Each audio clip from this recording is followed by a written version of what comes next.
തിരക്കഥ, സംവിധാനം, അഭിനയം, സംഗീതം, എഡിറ്റിംഗ് തുടങ്ങി സിനിമയുടെ സമസ്ത മേഖലകളിലും ഒരേ സമയം വിസ്മയം തീർത്ത തമിഴ് സിനിമയുടെ one man institution K Bhagyaraj അന്തരിച്ചു. 73-ാം വയസ്സിലാണ് അദ്ദേഹം തമിഴ് സിനിമാ ലോകത്തെ ഉപേക്ഷിച്ച് യാത്രയാവുന്നത്. ഹൃദയാഘാതത്തെ തുടർന്ന് ചെന്നൈയിലെ അപ്പോളോ ആശുപത്രിയിലായിരുന്നു അന്ത്യം. 5 പതിറ്റാണ്ടോളം നീണ്ട സിനിമാ ജീവിതത്തിൽ സാധാരണക്കാരന്റെ ജീവിതത്തെ നർമ്മത്തിലും കുടുംബ ബന്ധങ്ങളുടെ ഊഷ്മളതയിലും പൊതിഞ്ഞ് തിരശ്ശീലയിലെത്തിച്ച ഭാഗ്യരാജിന്റെ വിയോഗം തമിഴ് സിനിമയ്ക്ക് തീരാ നഷ്ടമാണ്. പ്രശസ്ത സംവിധായകൻ ഭാരതിരാജയുടെ വിയോഗത്തിന് തൊട്ടു പിന്നാലെ എത്തിയ ഭാഗ്യരാജിന്റെ മരണം തമിഴ് ചലച്ചിത്ര ലോകത്തിന് വലിയൊരു ആഘാതമായി മാറി.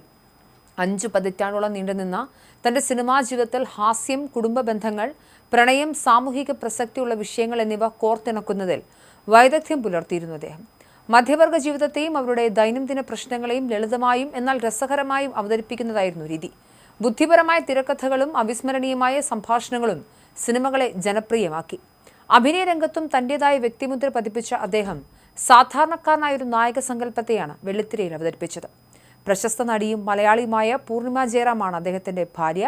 തമിഴ്നടൻ ശന്തനു ഭാഗ്യരാജും ശരണ്യ ഭാഗ്യരാജുമാണ് മക്കൾ.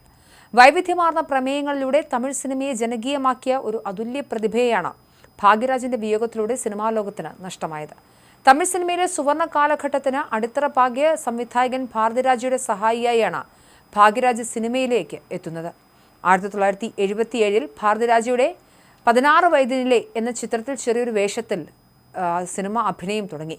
സ്വന്തമായി സിനിമകൾ സംവിധാനം ചെയ്യുന്ന തലത്തിലേക്ക് അദ്ദേഹം വളർന്നു. സിനിമയുടെ ഓരോ ചലനവും തന്റെ വിരൽത്തുമ്പിൽ നിയന്ത്രിച്ചിരുന്ന ഭാഗ്യരാജ് പലപ്പോഴും തന്റെ ചിത്രങ്ങളുടെ തിരക്കഥാകൃത്തും സംവിധായകനും നായകനുമെല്ലാം തന്നെയായിരുന്നു. അതുകൊണ്ട് തന്നെ വൺ മാൻ സ്റ്റുഡിയോ എന്ന സിനിമാ ലോകം അദ്ദേഹത്തെ വിശേഷിപ്പിച്ചു. 1979-ൽ ചുവരില്ലാത്ത ചിത്രങ്ങൾ എന്ന ചിത്രത്തിലൂടെ സ്വതന്ത്ര സംവിധായകനായ ഭാഗ്യരാജ് പിന്നീട് തമിഴ് സിനിമയുടെ ഗതി മാറ്റി എഴുതി മൗനഗീതങ്ങൾ, അന്ത 7 നാളുകൾ, ഡാർലിംഗ് ഡാർലിംഗ് ഡാർലിംഗ്, മുന്താനെ മുടിച്ചാത്, ചിന്ന വീട് തുടങ്ങിയ ചിത്രങ്ങൾ ഇന്നും സിനിമാ പ്രേമികളുടെ പ്രധാനപ്പെട്ട അല്ലെങ്കിൽ പ്രിയപ്പെട്ട സിനിമകൾ തന്നെയാണ്. മുന്താനെ മുടിച്ച എന്ന ചിത്രത്തിലെ അഭിനയത്തിന് ഫിലിംഫെയർ മികച്ച നടനുള്ള പുരസ്കാരം അദ്ദേഹം നേടിയെടുത്തു. മലയാളികൾക്കും അദ്ദേഹം സുപരിചിതനാണ്. ദിലീപ് നായകനായ മിസ്റ്റർ മരുമകൻ ഉൾപ്പെടെയുള്ള മലയാള ചിത്രങ്ങളിൽ ഭാഗ്യരാജ് ശ്രദ്ധേയമായ വേഷങ്ങൾ കൈകാര്യം ചെയ്തിരുന്നു.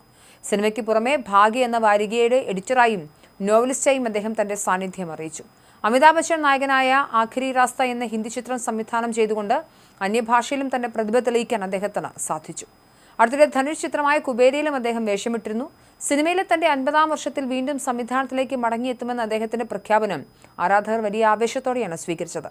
എഴുത്തിലും സംവിധാനത്തിലും അദ്ദേഹം കാത്തുസൂക്ഷിച്ച മിതത്വവും നർമ്മബോധവും പുതിയ തലമുറയ്ക്ക് എന്നും ഒരു പാഠപുസ്തകമായിരിക്കും. ഭാര്യ പൂർണിമ ഭാഗ്യരാജും മക്കളായ ശാന്തനുവും ശരണിയും അടങ്ങുന്ന കുടുംബവും തമിഴ് സിനിമയുടെ ഈ മഹാനടന് വിട നൽകുന്നു. തമിഴ് സിനിമയിലെ ഒരു സുവർണ്ണ കാലഘട്ടത്തിന്റെ അസ്തമയമാണ് ഭാഗ്യരാജിന്റെ വിയോഗം അടയാളപ്പെടുത്തുന്നത്.